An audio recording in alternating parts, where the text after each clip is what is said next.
আচার্য exclusive চ্যানেলে সকলকে স্বাগত জানাই। আজকে তোমাদের ক্লাস 10-এর পর্ষদের টেস্ট পেপার থেকে নিকাশ মুনাই চণ্ডী হাই স্কুল থেকে জিওগ্রাফি থেকে যে সমস্ত 2 নম্বরের কোশ্চেনগুলো আছে তার অ্যান্সারগুলো নিয়ে আলোচনা করব। তাই ভিডিওটি স্কিপ না করে সম্পূর্ণ ওয়াচ করবে, কারণ হচ্ছে এগুলোই তো তোমাদের সম্ভাব্য কোশ্চেন, আর এগুলো করলেই কিন্তু এখান থেকেই কিন্তু তোমরা তোমাদের যে 2 নম্বরের 6টি থাকবে, মোট 12 নম্বর, তা কিন্তু পেয়ে যাবে। চলো, তোমাদের থাকবে মোট 12টা কোশ্চেন, করতে হবে 6টা। জিওগ্রাফিতে কিন্তু নম্বর তোলার অ্যাডভান্টেজটা অনেক বেশি। চলো কথা না বাড়িয়ে ভিডিওটি শুরু করা যাক। 1 নম্বর কোশ্চেন বলছে, পাখির পায়ের মতো বদ্বীপ কীভাবে গঠিত হয়?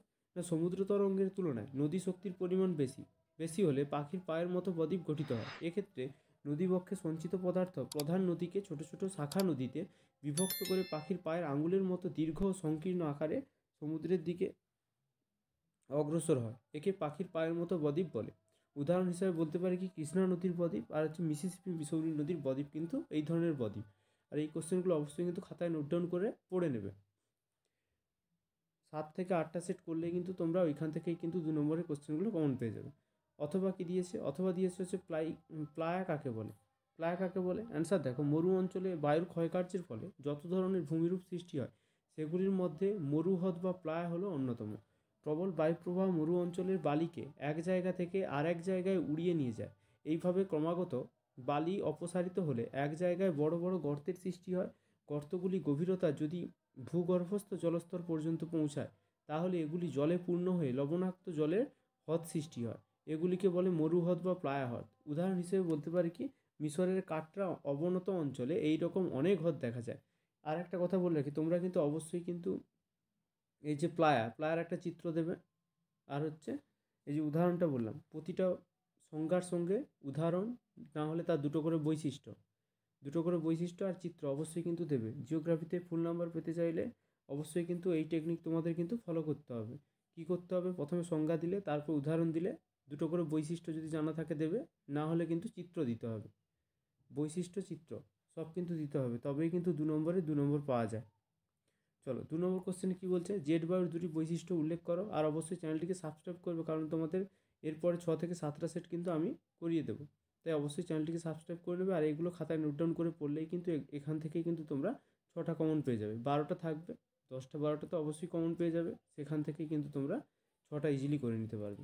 2 নম্বর কোশ্চেন কী বলছে, জেড বায়ুর দুটি বৈশিষ্ট্য উল্লেখ করো। জেড বায়ু ঊর্ধ্ব ট্রপোস্ফিয়ারে প্রবাহিত অত্যন্ত শীতল দ্রুত গতি সম্পন্ন সংকীর্ণ সর্পিলাকার বায়ু প্রবাহকে কিন্তু জেট বায়ু বলে। জেট বায়ুর দুটি বৈশিষ্ট্য দিলে, এখানে তো দিয়েছে জেট বায়ু কাকে বলে, কিন্তু তোমরা বৈশিষ্ট্য অবশ্যই দেবে।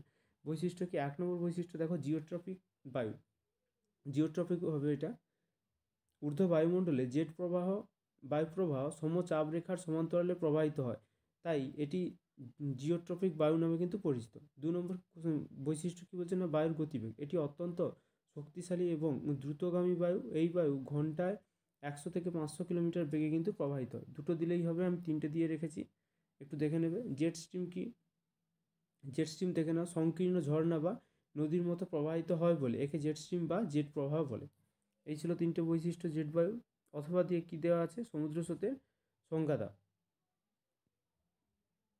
দেখে নাও, এখানে সংজ্ঞা দিতে বলেছে, তাহলে সমুদ্র স্রোত দেবো, তার সঙ্গে সঙ্গে দুটো করে বৈশিষ্ট্য দিয়ে দেবো। পৃথিবীর আবর্তন গতি, বায়ুপ্রবাহ, সমুদ্র জলে লবণতা, ঘনত্ব ও উষ্ণতার পার্থক্যের জন্য সমুদ্রের ওপরে জলরাশি নিয়মিতভাবে এক স্থান থেকে অন্য স্থানে প্রবাহিত হয়। সমুদ্র জলে এই গতিকে কিন্তু সমুদ্র স্রোত বলে।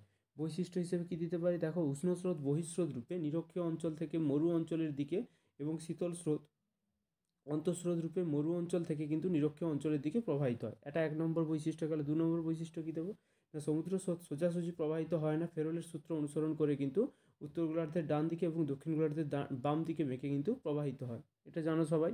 আর 3 নম্বর বৈশিষ্ট্য কী আছে না, আয়ন বায়ু প্রবাহিত অঞ্চলে সমুদ্র স্রোত পূর্ব থেকে পশ্চিম এবং পশ্চিম বায়ু প্রবাহিত অঞ্চলে পশ্চিম থেকে পূর্বে কিন্তু প্রবাহিত হয়।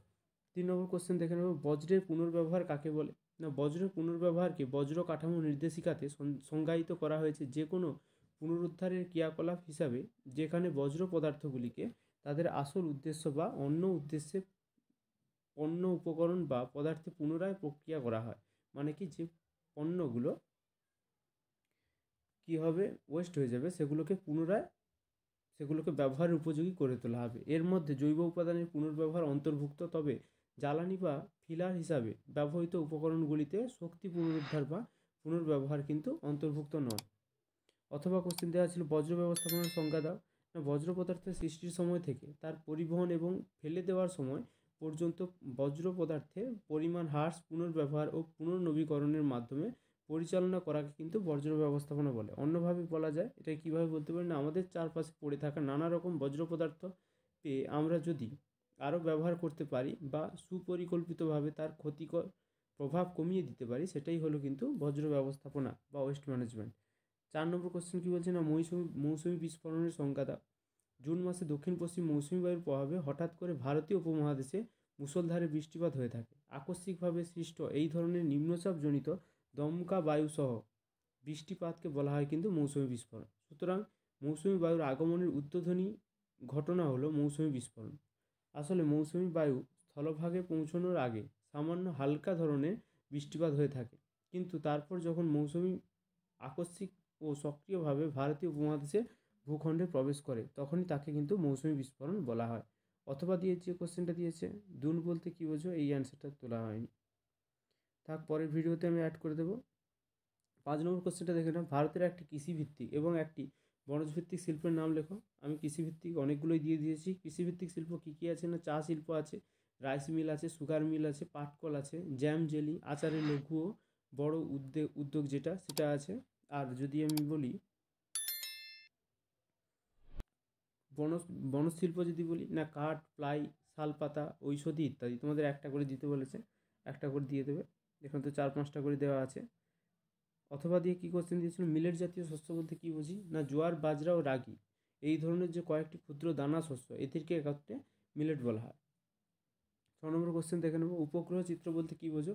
মহাকাশ থেকে কৃত্রিম উপগ্রহ দ্বারা দূরসংবেদন প্রক্রিয়ায় বৈদ্যুতিনভাবে সংগৃহীত পৃথিবীপৃষ্ঠ ও বায়ুমণ্ডলের ছবিকে উপগ্রহ চিত্র বলে। অথবা দিয়ে যে কোশ্চেনটা দিয়েছে দেখে নাও, ভূবৈচিত্র্য সূচক মানচিত্র সংজ্ঞা দাও। ভূপৃষ্ঠের বা পৃথিবীপৃষ্ঠের বিভিন্ন ভূপ্রাকৃতিক নদ নদী, স্বাভাবিক উদ্ভিদ প্রভৃতি এবং সাংস্কৃতিক উপাদানগুলিকে রেখা ও রং ও বিভিন্ন প্রতীক চিহ্নের মাধ্যমে উপস্থাপন করা হয়, যে চিত্রের মাধ্যমে তাকে কিন্তু টোপোগ্রাফিক্যাল বা ভূবৈচিত্র্য সূচক মানচিত্র বলে। এই মানচিত্রের দুটি বৈশিষ্ট্য দিয়ে দেবে তোমরা।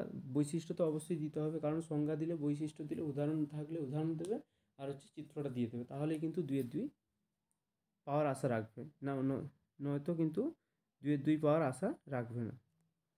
1 নম্বর কোশ্চেন, 1 নম্বর বৈশিষ্ট্য দেখে নাও, সুনির্দিষ্ট অঞ্চল। ভূবৈচিত্র্য সূচক মানচিত্র কতগুলি নির্দিষ্ট স্কেল অনুযায়ী আঁকা হয়, যেমন হচ্ছে 1:10 লাখ, তারপর হচ্ছে 1:2,50,000 প্রভৃতি। 2 দাগের বৈশিষ্ট্য দেখো, প্রস্তুত ও প্রকাশনা। এই মানচিত্রগুলি ভারতে জিওলজিক্যাল সার্ভে অফ ইন্ডিয়া তৈরি করে ও প্রকাশ করে। 3 নম্বর বৈশিষ্ট্য, প্রতীক চিহ্ন। এই মানচিত্রে প্রাকৃতিক ও সাংস্কৃতিক বিষয়গুলিকে নির্দিষ্ট প্রতীক চিহ্ন ও রঙের সাহায্যে কিন্তু আঁকা হয়। এই